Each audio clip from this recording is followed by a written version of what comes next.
Galera, estamos em Teologia Sistemática, a maior cadeira ou maior big matéria da teologia.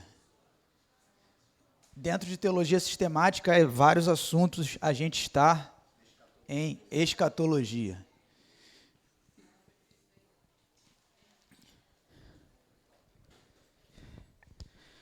Pergunta, se você responder errado, se você mentir, você não está entre os 144 mil escolhidos. Quem que viu as aulas? Ou leu ou viu os vídeos. 1, 2, 3, 4.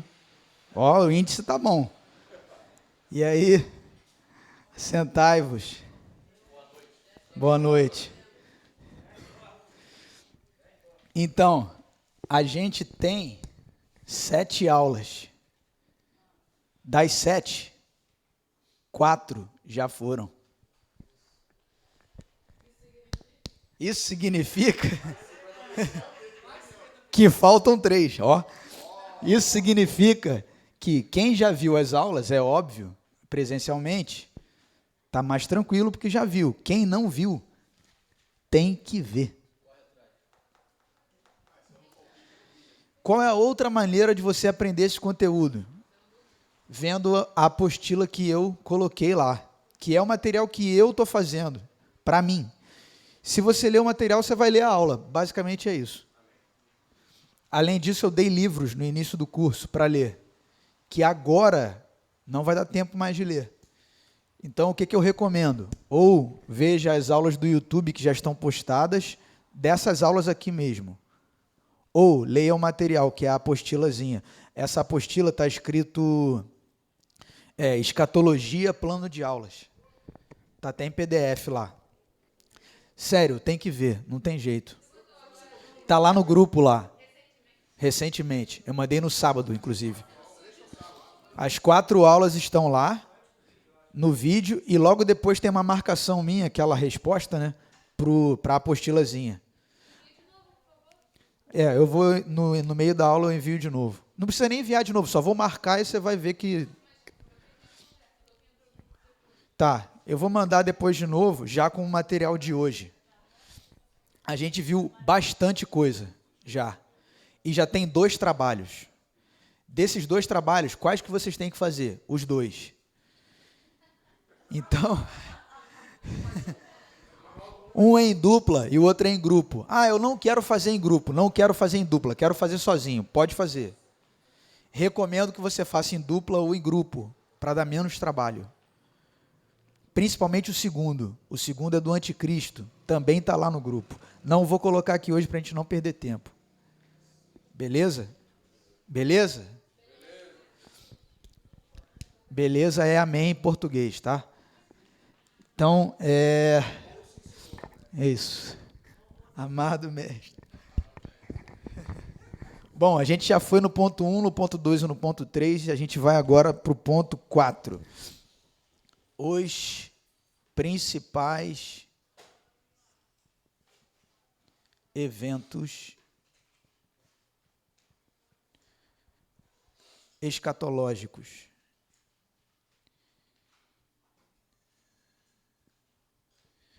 O que é escatologia? A gente já falou. Logia é estudo, escato é último, últimas, derradeiro. Então, a gente está estudando as últimas coisas. A gente já explicou o que são últimas coisas, ou últimos dias. Mas a gente vai ver hoje de uma maneira um pouco mais detalhada. A maioria das igrejas, principalmente pentecostais, tem uma linha chamada dispensacionalismo, que é a linha mais popular que existe na escatologia. Qual é essa linha? É a linha daqueles filmes que você vê, que está todo mundo andando em algum lugar, daqui a pouco some, fica a roupa, o avião cai, o carro bate e fica uma galera aqui. Essa é a linha mais conhecida das linhas escatológicas. É a linha que eu creio, não é. Você pode crer nessa linha? Pode. Sem problema nenhum. Não está errada. Eu acho que ela não tem muita coerência em algumas coisas, mas gente muito boa aliás, gente com PhD e doutorado em divindade, pensa assim também, desse jeito dispensacionalista. Então, muitas coisas que a gente for ver, vai dar um tilt na cabeça, porque a gente está acostumado, pela cultura nossa brasileira, a entender escatologia daquele jeito lá. Tem até um seriado que eu já citei aqui nas aulas, se chama The Leftovers, que são os deixados para trás. É um seriado antigo já, que é uma galera que fica enquanto os arrebatados foram embora. E aí, essa galera que fica aqui vive desse jeito, aí um fica maluco, outro se suicida, outro não sei o quê. E a história principal é de um pai com uma menina, uma adolescente, que foi embora a mãe e a irmã. A mãe e a irmã foram embora e eles dois ficaram. E então, a gente vai ver alguns eventos aqui escatológicos que não... É bom que você tivesse visto as aulas, mas dá para entender sem ter visto as aulas anteriores. Qual é o problema de não ver as aulas anteriores? Não dá para fazer os trabalhos. Para fazer os trabalhos não tem jeito. Tem que ver as aulas anteriores. Amém? Então vamos lá. Primeira coisa que a gente vai estudar. 4.1. Os últimos dias.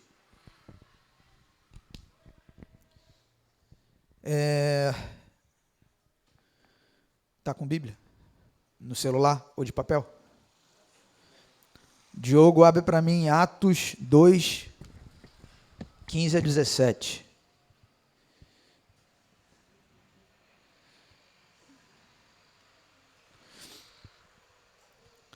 Léo, tá com Bíblia no celular, pelo menos? Abre para mim, hein? 2 Pedro 3, versos 3 e 4. Como é que é o nome da irmã de máscara aqui?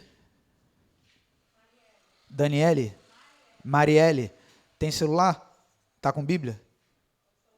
Isso. Tem Bíblia no celular? Então, 2 Timóteo, abre para mim, por favor.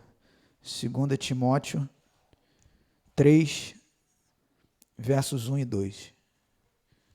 Abriu aí, Diogo? Pode ler.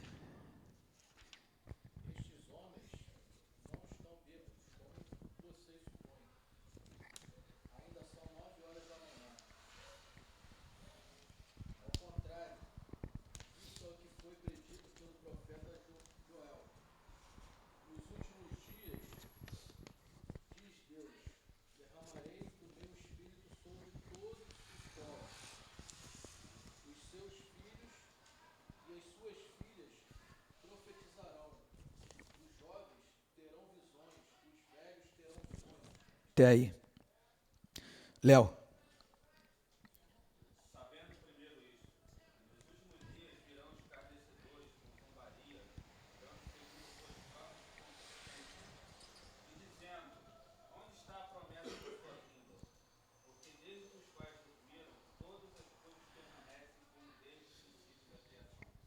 Isso aí, Marielle.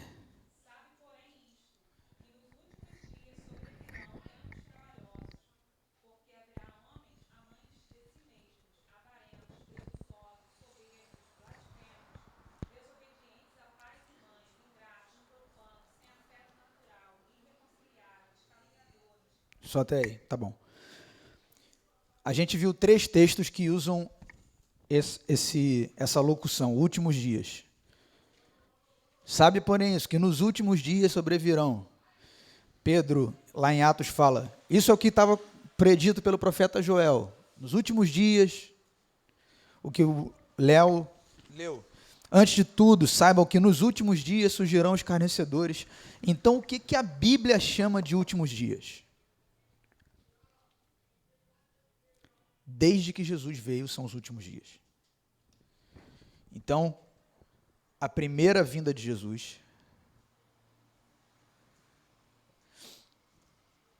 inaugurou os últimos dias.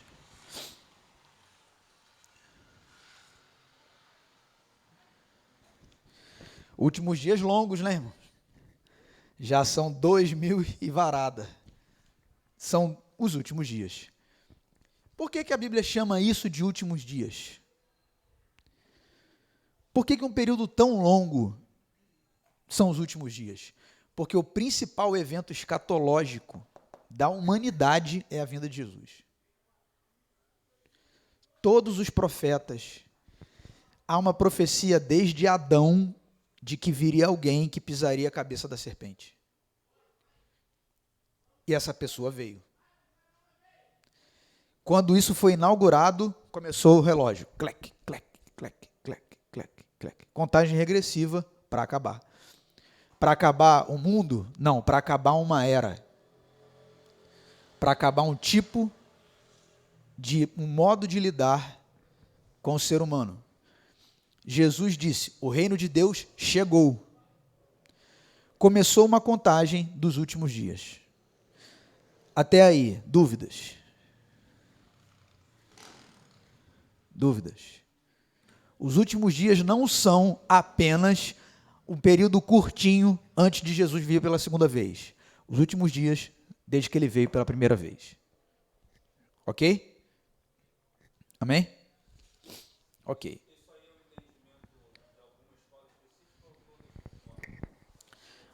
Algumas, não é que as outras escolas rebatam isso, mas a maioria delas, ou pelo menos a mais conhecida, que é a dispensacionalista, coloca tanta ênfase nos últimos 7 anos, que os últimos dias parecem só esses 7 últimos anos antes de Jesus voltar, o que não é verdade. Se fosse assim, Pedro ia escrever assim, Timóteo, olha, Timóteo, sabe que nos últimos dias vão vir tempos trabalhosos, mas fica tranquilo, a gente vive no século I, Jesus vai voltar lá para o século 30. Tipo, a gente não vai trabalhar nada. Não faria sentido para o leitor, não faria sentido para Pedro, para Timóteo, não faria sentido Pedro dizer que aquela profecia de Joel se cumpriu nos últimos dias se ele estava lá no meio. Últimos dias são, ponto, desde que Jesus veio. Os últimos dias é um período indefinido, para mim e para você que não sabemos quando Jesus vai voltar. Indeterminado para mim e para você, a gente não sabe. Bem determinado para o dia que o Senhor sabe. A gente não sabe, não quer dizer que não esteja uma data lá no calendário, mas a gente não sabe. A gente sabe que ele começou. Beleza?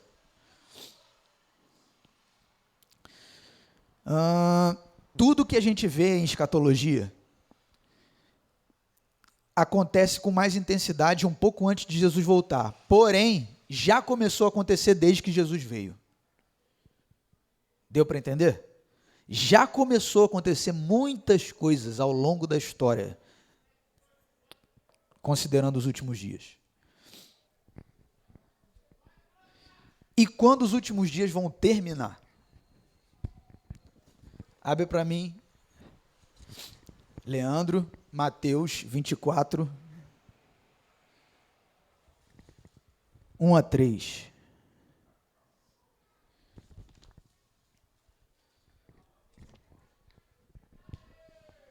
Mateus 24 é o Apocalipse dos Evangelhos, é um apelido. Só 1 a 3. Pode ler. Quando Jesus ia saindo do templo, aproximaram-se dele os seus discípulos para lhe mostrarem a estrutura do templo. Jesus, porém, lhes disse: não vês tudo isto? Em verdade vos digo que não ficará aqui pedra sobre pedra que não seja derrubada. E estando assentado no monte das oliveiras, chegaram-se a ele os seus discípulos em particular, dizendo: dize-nos, quando serão essas coisas? E que sinal haverá da tua vinda e do fim do mundo? Nesse texto aí, pode sentar. O texto do Mateus 24 é um dos textos mais emblemáticos de Jesus falando sobre esse assunto que a gente está falando aqui. E é um dos textos assim, mais debatidos na escatologia. É óbvio. Por quê? Porque não aconteceu ainda. O que não aconteceu, todo mundo debate. Se a gente debate até o que já aconteceu, imagina o que não aconteceu ainda, né? Porém, Jesus fala de 3 temas em Mateus 24, todos eles misturados. 3 temas. Quais são os 3 temas de Mateus 24?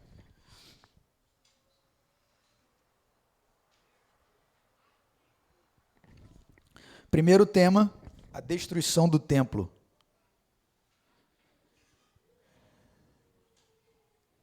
Que templo? Aquele templo lá que se chamava o Templo de Herodes, né? Porque foi Herodes que construiu. Segundo tema, a destruição de Jerusalém.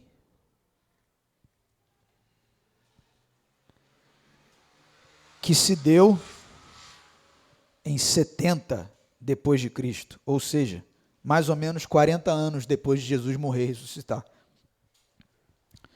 O terceiro tema, a consumação de uma era.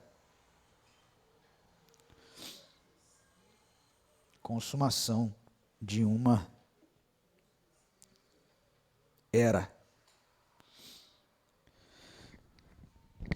Jesus está no Monte das Oliveiras, olha o assunto. Jesus está no Monte das Oliveiras e aí os discípulos falam: mestre, olha só essa construção do templo. Vou ficar aqui para vocês conseguirem ver. Que pedras, que coisa maravilhosa. Deus deve estar muito contente. Aí Jesus olha para assim: vocês estão vendo isso tudo? Em verdade vos digo que não ficará aqui pedra sobre pedra que não seja derrubada. Então Jesus está dizendo que o templo vai ser destruído. Aí, olha a resposta dos discípulos, parece um papo de bêbado, que não tem nada a ver uma coisa com a outra.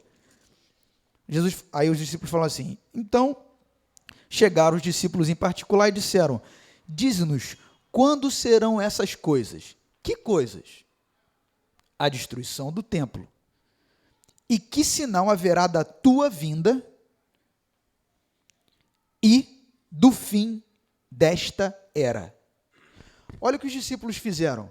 Um assunto, eles misturaram 3. Quando vai acontecer isso, Jesus? Quando é que vai o templo ser destruído? O Senhor vai vir? E o fim dessa era? Por que eles misturaram esses assuntos? Não. O que é mais estranho, além de não ser de uma vez só, é por que eles misturaram esses assuntos.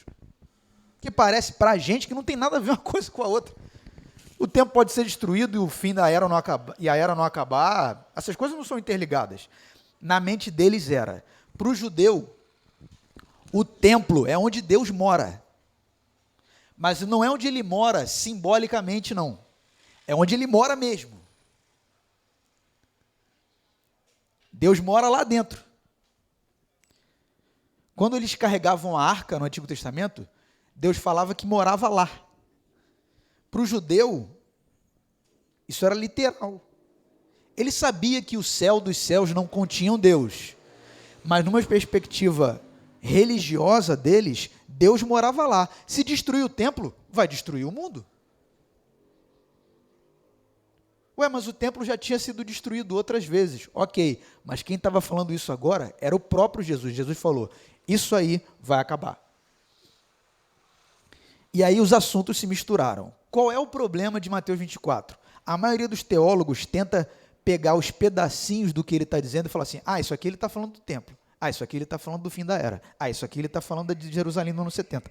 Não dá para fazer essa divisão em Mateus 24. É impossível, não dá. E se Jesus quisesse separar os temas, ele falava assim: calma. Uma coisa, outra coisa. Ele não fez isso. Ele respondeu como os discípulos perguntaram.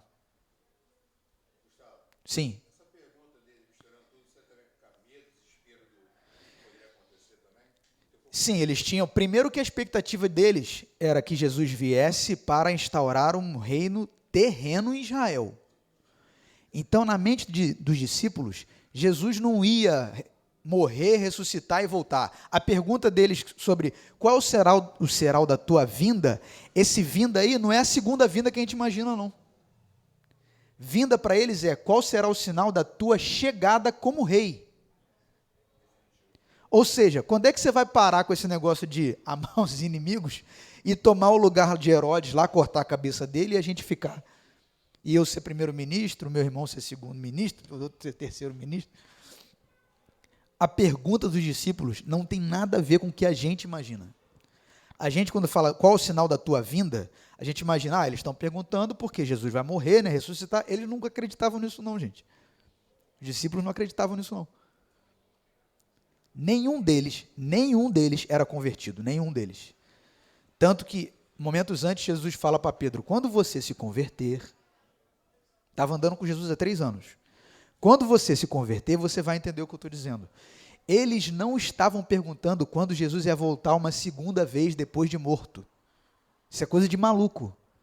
Jesus, quando é que você vai morrer, ressuscitar e voltar? Eles não estavam perguntando isso. Isso quem estava dizendo era Jesus. Jesus falava, é necessário que o Filho do Homem sofra na mão dos pecadores. Aí os textos dos evangelhos dizem assim, e eles não entendiam o que ele queria dizer. Não, ele falava, claro, é necessário que o Filho do Homem padeça nas mãos dos pecadores, seja crucificado. Ele falava, os discípulos falavam, mestre, eu não estou entendendo o que o senhor quer dizer com isso. Eu quero dizer isso, eu quero dizer que o Filho do Homem será crucificado, entendeu? Mas eles não tinham lógica. Todas as escolas judaicas diziam que havia um Messias. Cada um ia dizer que havia de um jeito, mas todas elas concordavam em uma coisa, que ele ia chegar, ia depor o governo que estava tomando a autoridade de Israel, a soberania de Israel, e ia ser rei. Aliás, é por isso que os judeus não acreditam em Jesus. É exatamente por isso. Porque Jesus não fez isso.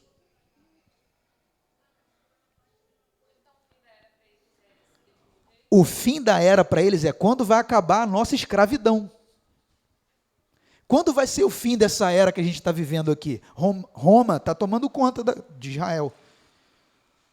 Israel não era um reino soberano, era um reino vassalo. Dá para entender agora o que estava na cabeça deles? Que não tem nada a ver com a leitura evangélica que a gente faz. Eles não eram evangélicos. Eles eram judeus. Aliás, nem Jesus, né? Jesus era judeu também. Não é evangélico.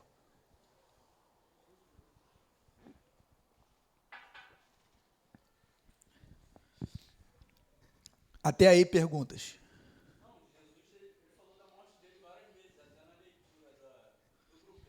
De João.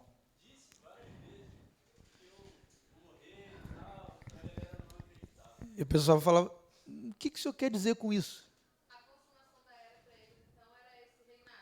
A consumação é o fim dessa era de domínio estrangeiro sobre nós. Só que quando Jesus responde, ele não fala assim, calma aí, cara, vocês estão achando que eu estou falando do fim. Ele não fala nada disso, ele começa a responder, até porque ele sabe que eles não vão entender. Várias vezes isso acontece no Evangelho, vou dar outros exemplos. Jesus estava no barco, ele fala assim, mestre, vamos comprar comida? Aí ele fala assim, tem uma comida para comer que vocês não conhecem. Aí eles ficaram perguntando, será que ele trouxe comida e a gente não sabe? Aí ele, meio bolado, ele fala assim, pô, vocês não estão vendo que eu não estou falando de comida? Tem umas horas que ele fica meio nervoso, fala assim, caramba, eu não estou falando disso, entendeu? Mas várias vezes ele não faz isso. Várias vezes ele dá a explicação sem tentar corrigir o erro de cognição. Porque ele sabia que era algo mais do que cognitivo, era uma revelação do Espírito, que eles só iriam ter depois que ele ressuscitasse. Qual foi... Quem os homens dizem que o Filho do Homem é? Aí, uns dizem que você é Elias, outros dizem que você é o profeta, outros dizem que você é João Batista ressuscitado. E vocês? Aí Pedro fala, tu és o Cristo, o Filho do Deus vivo. O que ele estava dizendo? Tu és o Messias, Filho de Deus. Aí ele fala, não foi carne e sangue que revelou. Aí ele começa, porque é necessário que o Filho do Homem seja entregue aos publicanos, aos pecadores, e padeça na mão dos religiosos, sofra, morra e ressuscite no último dia. Aí, quando ele acaba de falar isso, Pedro fala, Senhor, não deixe fazer isso com o Senhor. Aí, o que ele fala? Arreda de mim, Satanás. É no mesmo texto, são 6 versículos de distância. Porque a parte do Messias eles entendiam. A parte dele morrer e ressuscitar, não. Isso é muita maluquice. Deu para entender? Isso era um tesouro escondido, vou deixar você falar. Isso era um tesouro escondido em Deus, porque ninguém sabia disso. Isso não está claro no Velho Testamento, de que ele ia morrer e ressuscitar. Tem lá um monte de coisa do servo sofredor, de Isaías e tal, mas aquilo era muito poético. O que está claro no Antigo Testamento é que vem um Messias e vai dominar sobre Israel. Isso vai acontecer? Vai. Não ainda. Pode falar.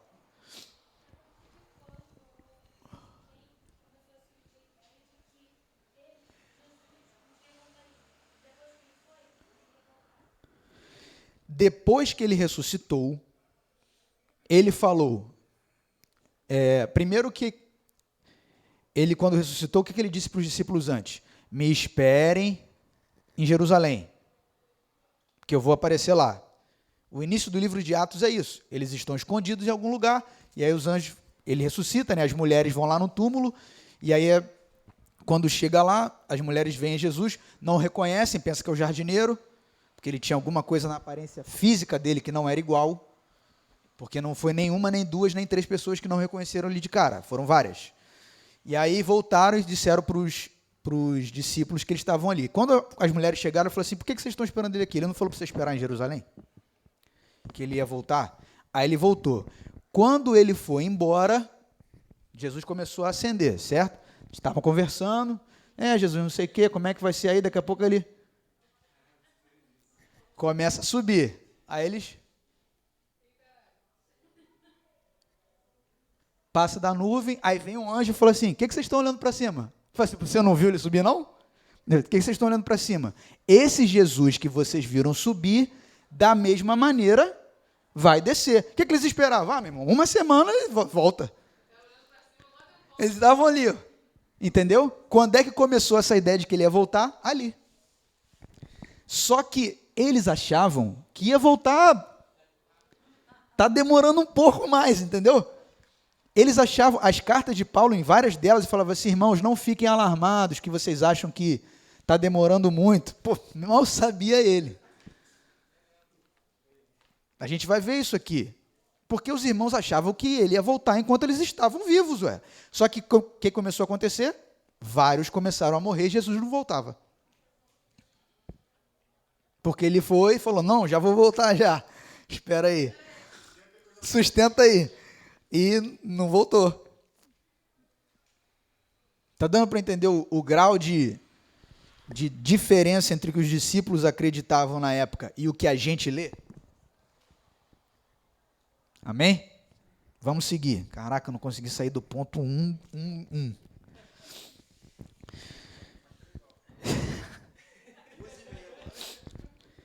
Os discípulos então associaram que a destruição do templo seria o momento perfeito para a tomada do poder. Bom, se o templo vai ser destruído, o Messias vai vir, vai tomar conta, porque vai usar o estopim, né? Imagina o templo destruído, o povo ia ficar em polvorosa, ele ia ascender como líder, ia tomar por armas o reino que estava lá em Roma, ia depor Herodes, e ia ser o fim daquela era. O que a gente lê? A gente lê templo, Jesus voltando a segunda vez, a roupa caindo, não tem nada a ver com o que eles pensavam. Entendeu?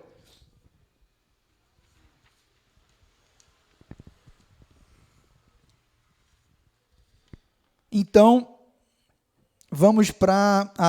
Vamos ler Mateus 24. Quem tá, já está aberto aí, o Leandro? Versos 11 a 13.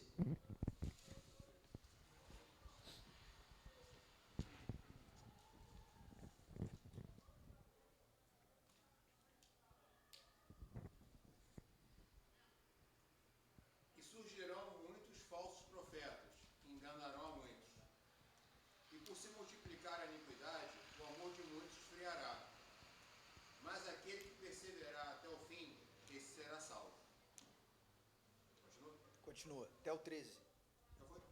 Já foi? Ué, este evangelho do reino será pregado em todo o mundo. Então, 14. E este evangelho do reino será pregado em todo o mundo, em testemunho a todas as nações, e então virá o fim. 24. Do 11 ao 14. Então, quando é que é o fim? A primeira vinda de Jesus e começa os últimos dias. E o fim? Fim? O evangelho vai ser pregado. Evangelho vai ser pregado a todas as nações. Daqui as nações, ó, o globinho. Então verá the end. Agora, Jesus descreve um cenário que, pela resposta, dá para ver que não tem nada a ver com o que os discípulos têm em mente em relação à pergunta. A resposta de Jesus, ela mistura também os três temas: a destruição de Jerusalém, a destruição do templo e o fim de uma era. Porque o templo foi destruído. Quando? No ano 70. E ele fala sobre vários eventos que iriam acontecer. No ano 70, naquele primeiro século da era cristã e ao longo da história. Mateus 24 vem acontecendo desde que Jesus veio. Qual é o cenário que Jesus dá para os últimos dias? Se os últimos dias começaram quando ele veio, Mateus 24 serve para descrever o cenário de como é desde que ele veio até ele voltar. Se está perguntando, Senhor, como vai ser esse fim dessa era? Olha, o fim dessa era vai ser assim.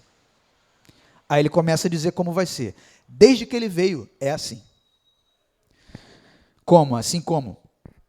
Muitos falsos ensinos. Desde que ele veio. Iniquidade e amor se esfriando. Lá na primeira era, no primeiro século, depois Jesus morreu, já começou uma parada chamada gnosticismo. Eles tinham várias linhas, mas uma das mais famosas, eles separavam corpo de espírito. Então, o que eles diziam? Jesus falava, né? O corpo, Paulo falou isso também. O espírito está pronto, mas a carne é fraca. Paulo fala isso. Bom, então o teu espírito ele se liga a Deus, mas a tua carne, que não é isso aqui, carne é a natureza humana. A tua natureza humana te empurra para o pecado. O que ele quer dizer com isso? Então, os gnósticos pensaram, então já sei. Tudo que eu faço no corpo não afeta meu espírito. Então, o que eles faziam? Suruba, bacanal, bebedeira, não sei o que, eles falavam, isso meu corpo está fazendo, meu espírito está limpo. Estou dando um exemplo de heresia. Isso contaminou a maior parte da igreja. E isso começou lá, não começou aqui, começou lá. E o amor é óbvio, com um ensino como esse, o amor se esfria. Porque não está nem aí um para o outro. O evangelho será pregado em todo mundo, então haverá o fim. A questão é saber que critério que Deus usa para o evangelho ser pregado no mundo todo. Será que é cada pessoa individualmente ouvir o evangelho da forma que a gente entende? Não sei. Provavelmente não, até porque tem um monte de gente que nasce e morre sem ouvir o evangelho do jeito que a gente entende. Já aconteceu isso ao longo da história muitas vezes. A gente não sabe que o evangelho ser pregado no mundo todo, não necessariamente é cada pessoa individualmente ouvir. Não é isso que Jesus disse. O que para mim quer dizer? Quer dizer que o evangelho, o que Jesus estava querendo dizer que o evangelho será pregado em todo mundo?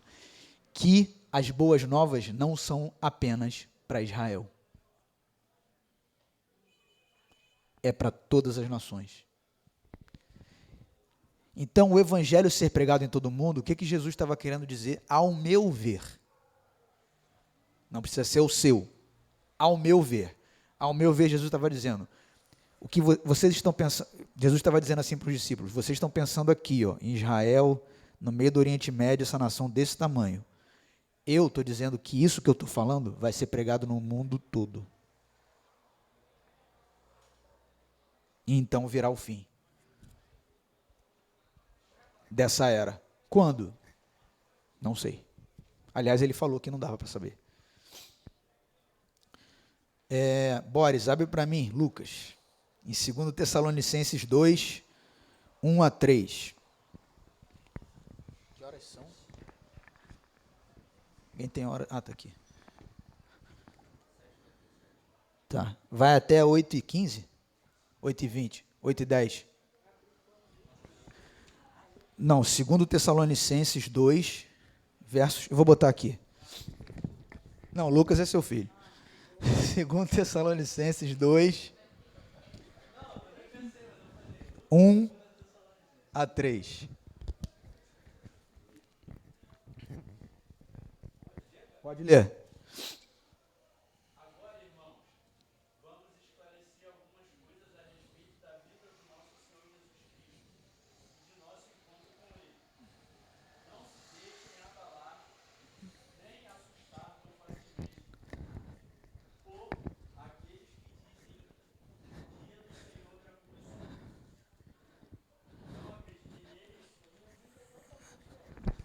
Pode continuar.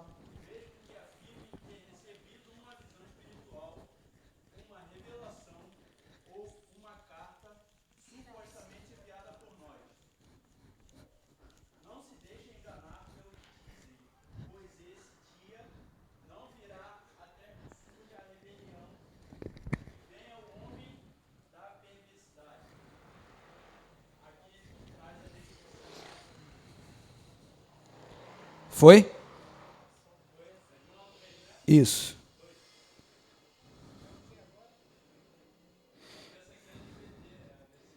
Sim, a versão transformadora, né? É legal essa versão, eu acho legal. Eu vou ler na minha, só para ter a gravação aqui. Irmãos, quanto à vinda, ou parúzia, que é a mesma palavra que os discípulos usaram, quando vai ser o sinal da tua vinda, da tua chegada? Parúzia, o que é parúzia? Era a ideia de quando, sabe quando chegava a gente vê filme, chegava na Idade Média, assim, as cidades eram muradas, né? Aí chegava um rei, ou então um capitão, aí vinha o cara num cavalo, ou então numa carruagem, e aí todo mundo fazia aquela fila, aquele corredor, e aí vinham os oficiais atrás e tal. O nome disso era parúzia. Parúzia é chegada, é uma chegada com honrarias. Então, a parúzia do rei da Pérsia. Aí vinha lá o rei da Pérsia, chegava com uma comitiva gigantesca, com um monte de gente, com instrumentos e tal. Isso é parúzia. O que os discípulos estavam perguntando? Qual o sinal da tua parúzia? Quando é que vai acontecer esse evento? Que você vai vir no carro e tal, com a gente ali, te aclamando, e você tomando conta do pedaço aqui. E Jesus estava pensando em outro tipo. Então, parúzia é quando é o sinal da tua vinda. Parúzia. E aí Paulo usa a mesma palavra. Irmãos, quanto à vinda, parúzia, de nosso Senhor Jesus Cristo e ao nosso reencontro, ou reunião com Ele, rogamos a vocês que não se deixem abalar nem alarmar tão facilmente, quer por profecia, quer por palavra, quer por carta supostamente vinda de nós, como se o dia do Senhor já tivesse chegado. Por quê? Porque era isso que acontecia. Vinha alguém na igreja lá e falava assim: olha, Deus me revelou que Natal do ano que vem a gente já vai comer as bodas, já estaremos nas bodas do Cordeiro, todos nós. Aí vinha o ano seguinte e não acontecia nada.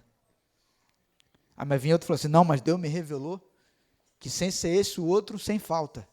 E aí ficava nisso. Aí alguém mandava uma carta. E aí Paulo começou a ficar meio irado. E ele falou: olha só, não se deixem alarmar. Por quê? Aí ele explica por quê. Não deixem que ninguém os engane de modo algum. Antes daquele dia virá duas coisas: apostasia. E então será revelado o homem do pecado, ou o homem da iniquidade. O que é o primeiro marco antes de Jesus voltar? Sempre teve apostasia. O que é apostasia? Apostasia é abandono, debandada, cair fora, ralar peito. O que é esse abandono, essa apostasia? É o abandono da fé. Mas isso já ocorre desde que o mundo é mundo. Sim, os últimos dias, Isso acontece.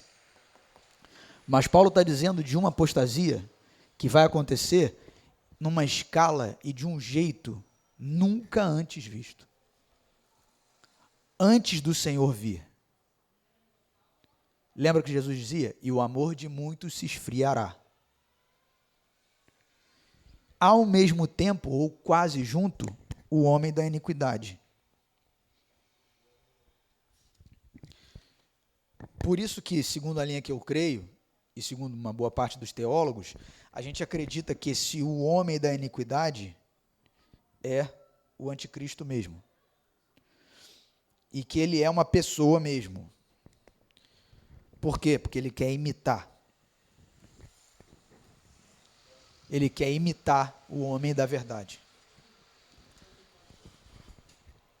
Antes da segunda vinda de Jesus vai acontecer uma coisa e outra.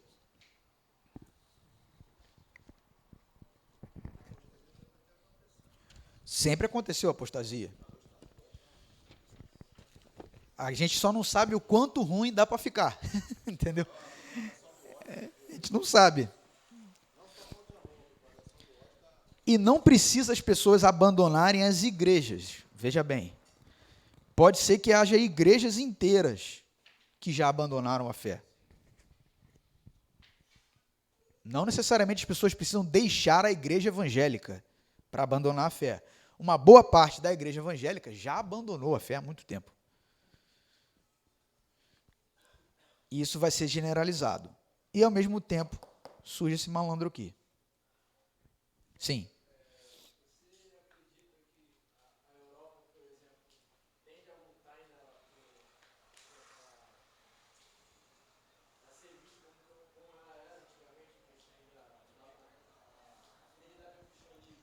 Eu acho que eles já passaram disso.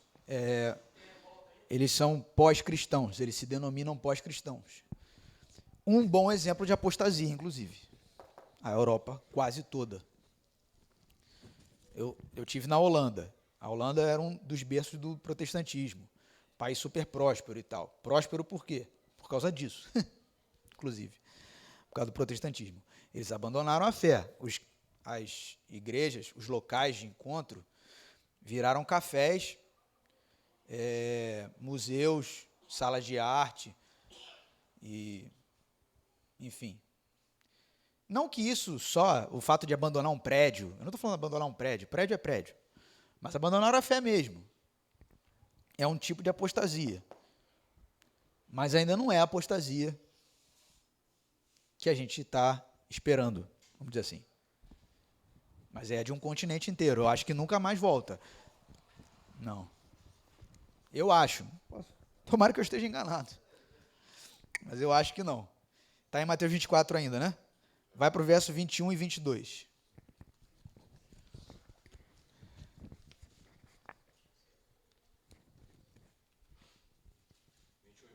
Isso. Porque haverá então grande aflição, como nunca houve desde o princípio do mundo até agora, nem tampouco há de haver. E, se aqueles dias não fossem abreviados, nenhuma carne se salvaria, mas por causa dos escolhidos serão abreviados aqueles dias. Beleza. Lembrem que o anticristo é o tema do segundo trabalho. Em grupo.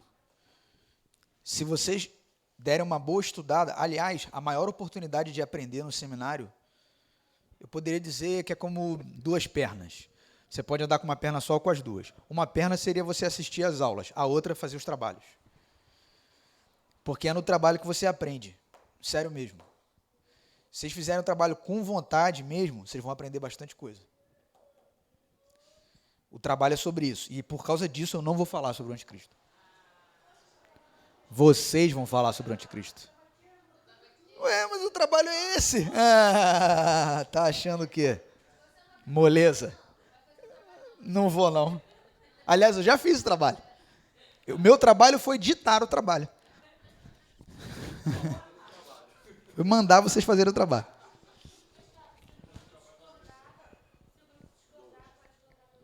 Pode colocar ideias conflitantes ao longo das respostas, desde que justifique dentro de cada resposta por que pensa aquilo. Então, eu acho que tem umas 4 ou 5 perguntas no trabalho. Não precisa ter todas elas uma coerência uma com a outra, não. Pode ser na pergunta 1 a linha A, na pergunta 2 a linha B, por exemplo. Não tem problema, contanto que tenha coerência. Sim, sim. Contanto que tenha uma coerência e que não seja copiado da internet e colado, porque senão eu vou saber. É óbvio, eu vou colocar uma parte lá do negócio e vou encontrar como eu encontrei um monte no último trabalho. Fiz isso. Coloquei lá, falei, copiado do link e tal.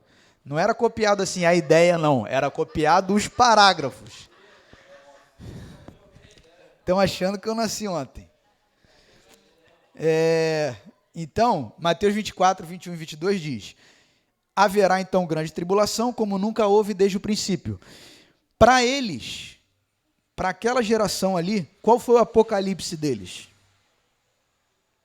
Quando Jerusalém foi destruída, foi o apocalipse deles. Roma cercou a cidade durante uns 2 anos, se eu não me engano. Deixou o pessoal morrer de fome, morrer de sede. E quando estava todo mundo debilitado, entraram na cidade e destruíram tudo. Grande tribulação.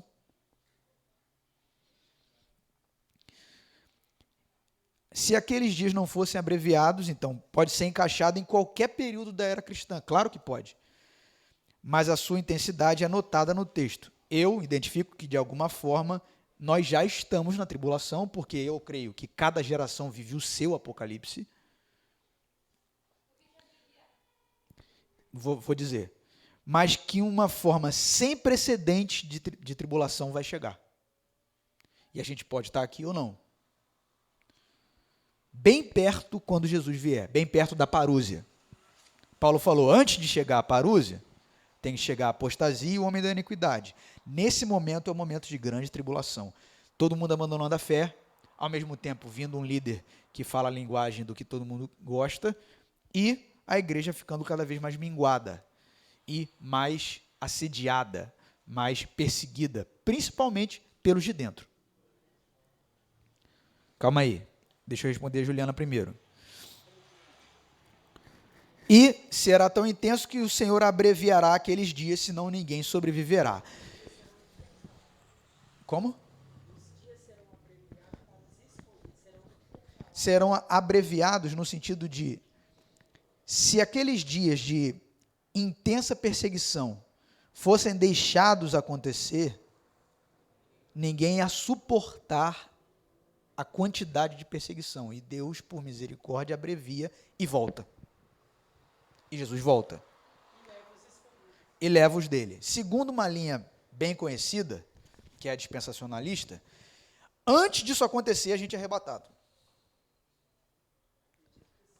Não, tomara que a senhora esteja certa.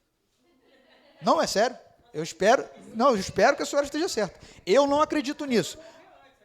Ah, se a senhora morrer antes, eu também. Pode ser. Mas eu não acredito que o Jesus vai tirar a igreja para depois vir a perseguição. Por que eu não acredito nisso? Porque ele nunca fez isso ao longo da história. Quando ele só faz isso para ele exercer juízo. No Egito, por exemplo, teve as 10 pragas, não teve? Aí, o que Deus falava para Israel? Eu vou livrar vocês. Livrar Israel não queria dizer tirar Israel antes dele exercer juízo.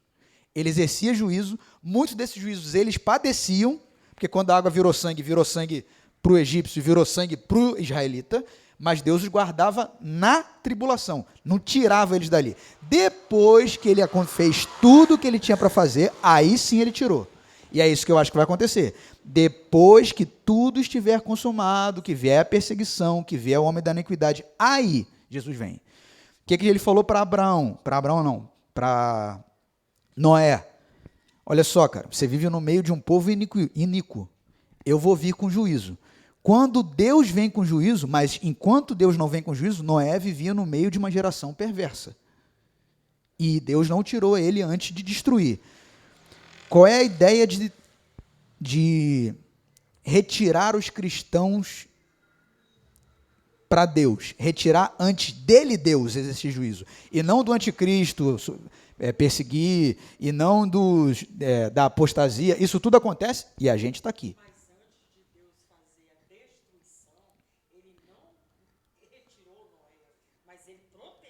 Isso, é isso que eu acredito. Proteger a gente. Com certeza. Isso eu creio. Mas eu não creio que a gente vai ser arrebatado.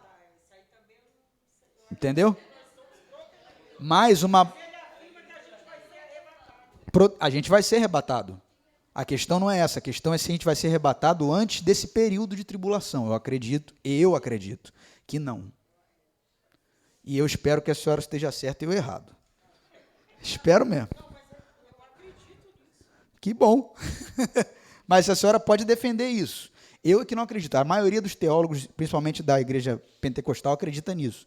Que a gente vai ser arrebatado e aí vai vir 7 anos de tribulação. A gente vai estar lá comendo pipoca no céu, vendo a galera aqui passando perrengue. Eu espero estar comendo pipoca, irmã. Mas eu não acredito que a gente vai estar.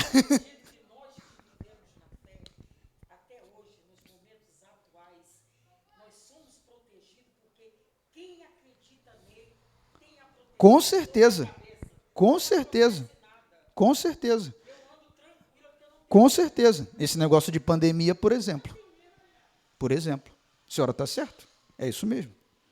Então, será tão intenso que ninguém sobreviveria se Deus não abreviasse. O que eu creio? Começou os últimos dias. Quando chegar esses últimos dos últimos dias, esse período bem difícil, não sei. Os discípulos de Jesus também achavam. Quando chegar. Mas os últimos dos últimos. Pertinho de Jesus voltar. Tipo assim, vamos dizer que Jesus voltar em 2024. A gente está em 2020. Os últimos dos últimos dias. Sim, já começou. Mas só que vai ter um período mais perto, né? Dele voltar, um ano anterior, por exemplo. Quando chegar nesse período bem perto, vai estar muito ruim aqui. Já não sei. Eu consigo, eu vou para tudo quanto é lugar, ninguém me... Para mim tá tranquilo. Você acha que tá tão ruim assim? Para mim tá tranquilo. Agora, para mim no Brasil tá tranquilo. No Oriente Médio não tá. Na China não tá. Então eu não sei. Tá tranquilaço na China. Beleza? Pode falar.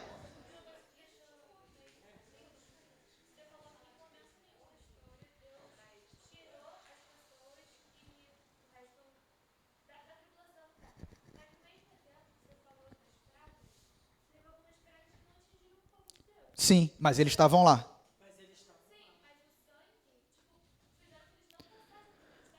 Até a 4ª praga, eles viveram igual, até a 4ª. Da 5ª à 10ª, Deus fazia distinção entre Israel, que era a terra de Gósen, onde eles moravam, e o Egito.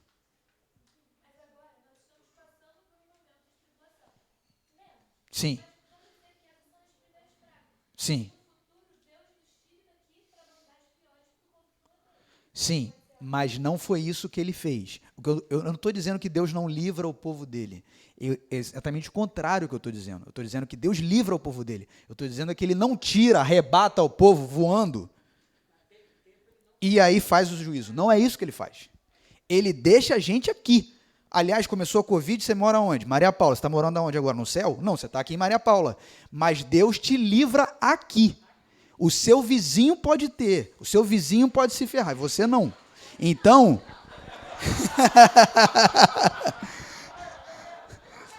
é porque tem 2 vizinhos dela aqui. Então, não, tira o vizinho do outro. E eu nem estou dizendo que não é pegar Covid ou pegar. Eu estou dizendo que Deus não vai tirar fisicamente você daqui. Você está livre aqui. Você vive igual todo mundo e Deus te livra estando aqui. Apesar de Deus fazer a diferenciação. Em Apocalipse, inclusive, há algumas pragas que só pegam em quem não tem o selo do Senhor. Mas há outras que pegam em todo mundo. Vou dar um exemplo: guerras, mortes, perseguições. Cristãos sofrem guerras, sofrem mortes, sofrem perseguições. E isso não quer dizer que Deus não os livre.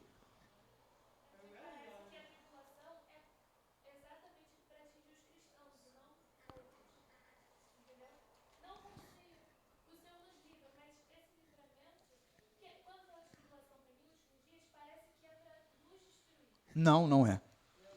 Tribulação, ela tem, na minha visão, tem várias aplicações, mas duas. Qual é a palavra para os crentes na tribulação? Persevere até o fim. Não, não, não é contra nós, é um juízo de Deus sobre a humanidade.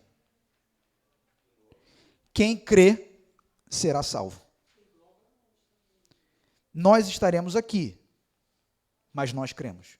Aí a gente é salvo. E quem não crê? Quem não crê, disse Jesus, já está condenado.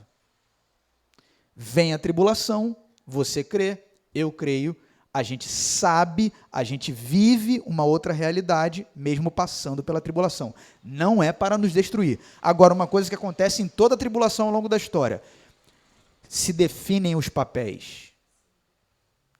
Quem é de Deus se firma, quem não é sai. Apostasia. Na hora que o bicho pega, você sabe quem é quem. Aí vem a apostasia. Na hora que o bicho pega, quem está na igreja abandona, não tem jeito. E quem é de Deus não abandona, não tem jeito. Sim.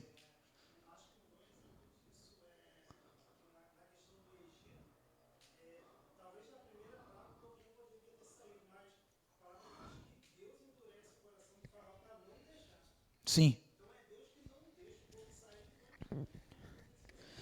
A tribulação é um modus operandi divino. Ele intensifica, ele aumenta o botão do amplificador do sofrimento. Ele vai aumentando.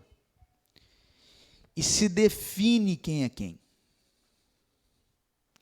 No meio do fogo, a Bíblia diz, no meio do fogo o ouro se purifica. E o que é metal ruim sai, quando você vai aumentando o fogo. Então, inclusive na gente, quando vem uma tribulação, quem é da fé vai retirando aquilo que é ruim, que não é da fé, dentro de nós. E quem não é da fé mesmo, quem não é da fé, sai fora. Então a tribulação não é para nos destruir, pelo contrário, a tribulação é para nos melhorar. É para nos purificar. Para nós e para os outros destruição. Sim.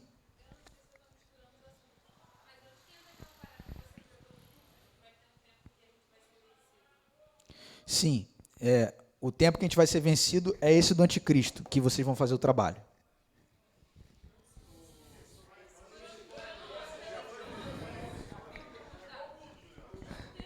Oi?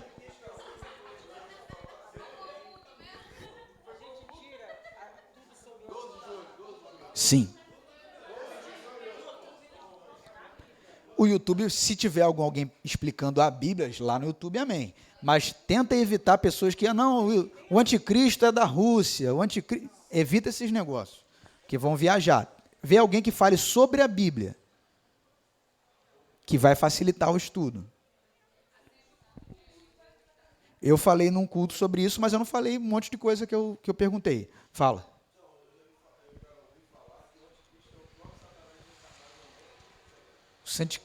O anticristo é aquele...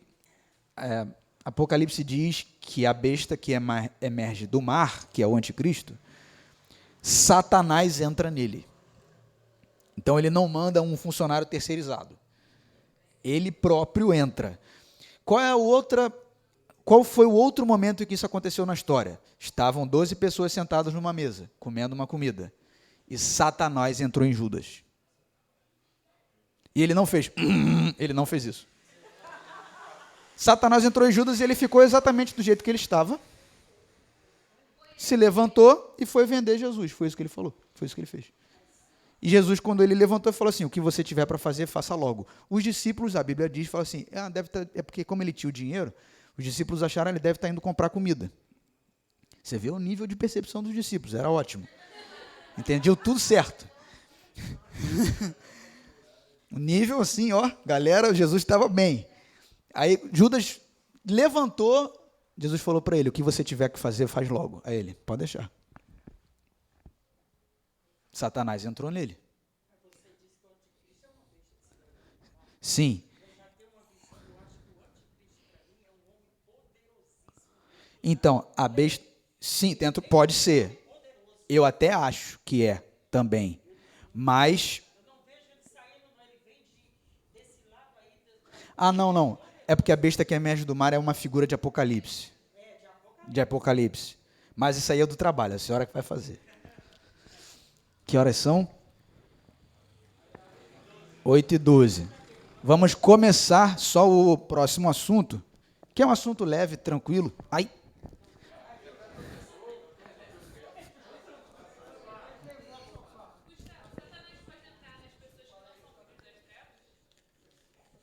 Como assim? Cristãos?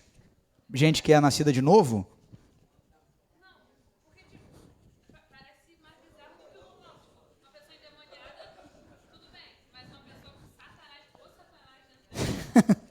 Ô capiroto.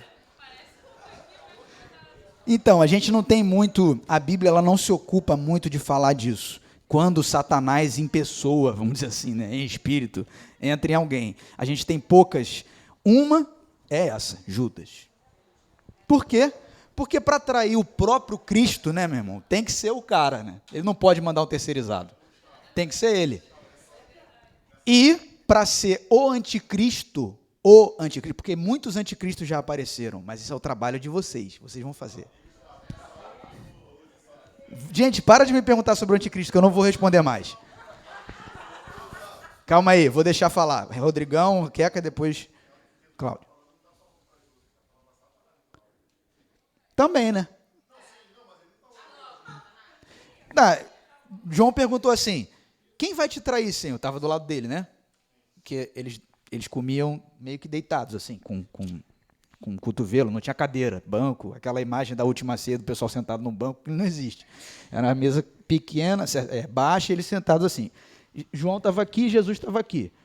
João estava no peito dele e falou, Senhor, quem vai te trair? Ele falou assim, quem coloca comigo a mão no prato? Aí Judas pegou, Judas estava em frente a ele. Então era de Judas mesmo que ele estava falando.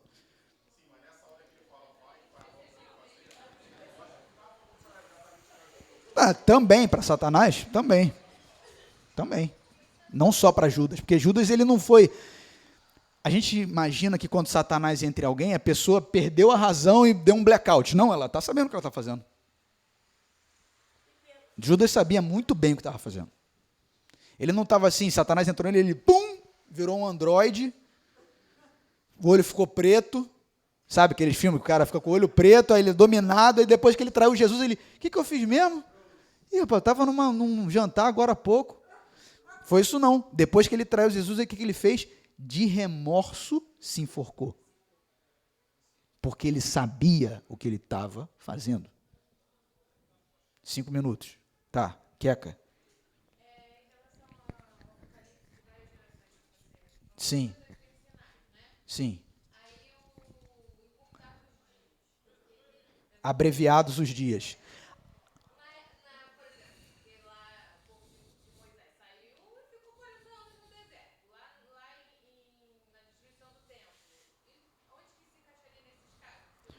Os dias abreviados? Então, no caso de Israel, os dias foram abreviados lá no Egito ainda. Porque depois que eles saíram, eles já estavam livres. O período no deserto não é uma tribulação. O período no deserto é um tratamento de Deus com o povo. A tribulação já tinha passado. No caso de Jerusalém, do ano 70, muitos deles morreram. Foi abreviado. Sim. Porque para Deus, abreviar sofrimento não necessariamente quer dizer que a pessoa vai ter um tempo curto de problemas. Pode ser que Deus tenha misericórdia de deixá-la morrer, por exemplo. Cláudio.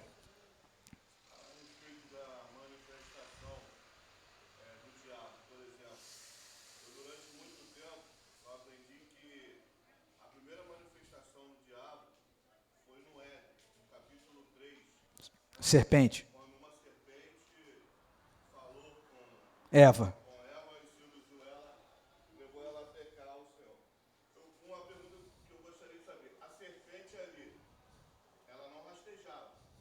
Ah, tá.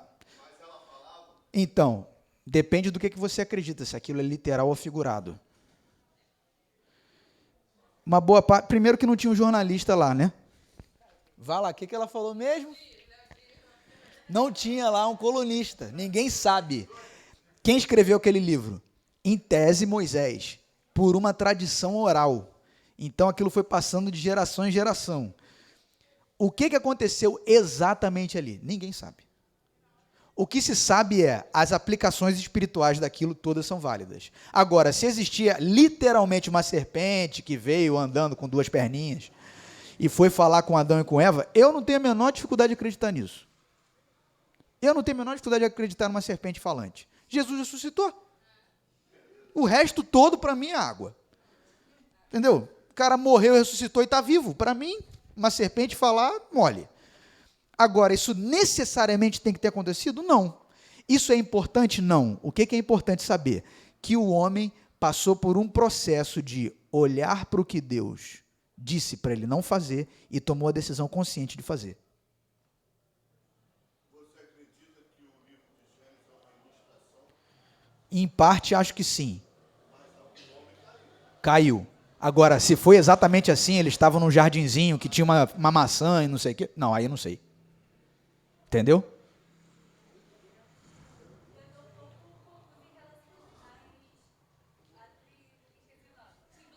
Tribulação. Desde que ele veio. Sim. Sim.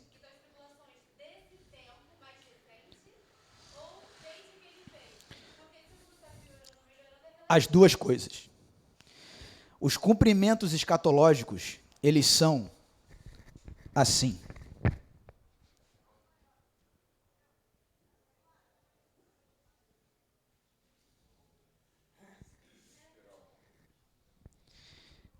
Começou aqui, quando Jesus veio. Passou um apocalipse.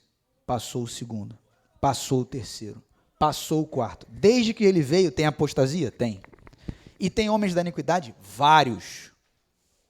Muitos. Mas vai ter um específico. João fala disso. Muitos anticristos já vêm nesse tempo. Ou seja, o tipo de anticristo. O que é um anticristo? É alguém que antagoniza diretamente com Jesus. Quem são esses caras? Religiosos, gente que marqueteia a fé, manipuladores, que tiram as pessoas de Deus, que fazem as pessoas caírem. Isso sempre aconteceu desde que Jesus veio.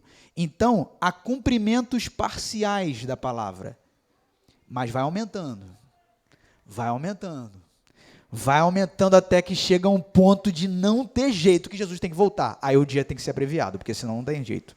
Então, as duas coisas, apostasia e homem da iniquidade, sempre teve, só que vai ter um homem da iniquidade específico, o último, o derradeiro, o mais importante, aquele que vai consumar essa era. Sempre teve apostasia? Sempre, mas vai ter uma mundial, em escala nunca antes vista. É isso que eu estou dizendo.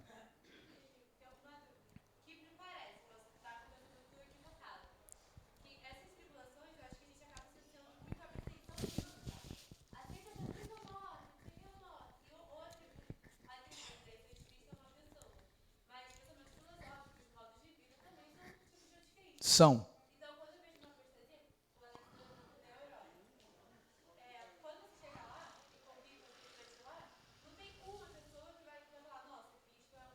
Não. Isso.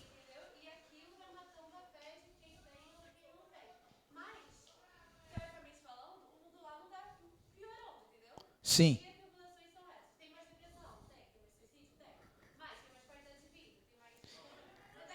Sim, teve qualidade de vida, mas isso é herança de alguma coisa. Se você estudar a história da Europa, você vai entender por que tem qualidade de vida lá. Por que tem esse tipo de vida lá. Eles pegaram uma parte do evangelho, aprenderam aquilo e jogaram Jesus fora. Isso tem consequências. Aliás, tem consequências várias para eles hoje. Várias. Um dos maiores índices de suicídio é na Suécia. Sim, era, né? A Suécia é, se eu não me engano, se não é o primeiro, o segundo, em maior qualidade de vida do planeta. O que isso quer dizer? Que, apesar do sistema excelente de vida que eles têm, a vida é uma porcaria. Não necessariamente. A tribulação, primeiro, além dela ser de fora, ela é aqui. Ela é aqui dentro. Você pode se cercar de coisas boas, mas a sua vida está um lixo. E isso eles vivem lá já. Pode piorar? Pode. Pode piorar. Não, tribulação não é apenas essa de guerras e tal, mas vai ser isso também. Não vai ser só esse lance de tribulação interna, não. Vai ser também externa mesmo. Eu acho que isso vai chegar no Brasil, esse lance de matar pessoas na rua, não necessariamente, mas uma regulação do Estado bem forte sobre a igreja, eu acho que está bem perto de chegar.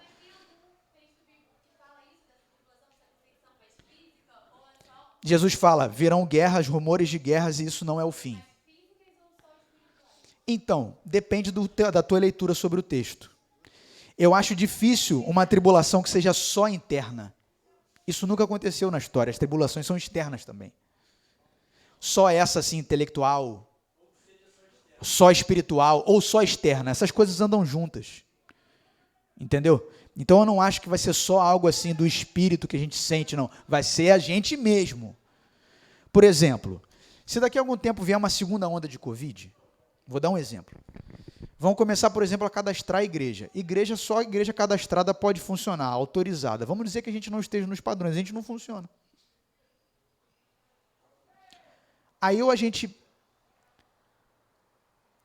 burla a lei, ou a gente se submete ao Estado. Porque isso não está longe de acontecer. Não está mesmo longe de acontecer, aqui no Brasil. Isso pode ser uma perseguição física. Pode, por exemplo, a gente ser preso porque está se reunindo, por exemplo. Pessoas na praia foram presas porque estavam andando na areia. Eu não estou dizendo que eu acho que está errado prender pessoa na praia. Estou falando que isso pode chegar aqui. Dependendo do modo que eles veem. Ah, não, a igreja não pode ter aglomeração, por exemplo. Então, pode vir por esse lado? Pode. Mas a perseguição ela não é só intelectual. Por quê? É só deixar de se reunir, pô, vamos ver Netflix. A vida vai continuar bem, vai?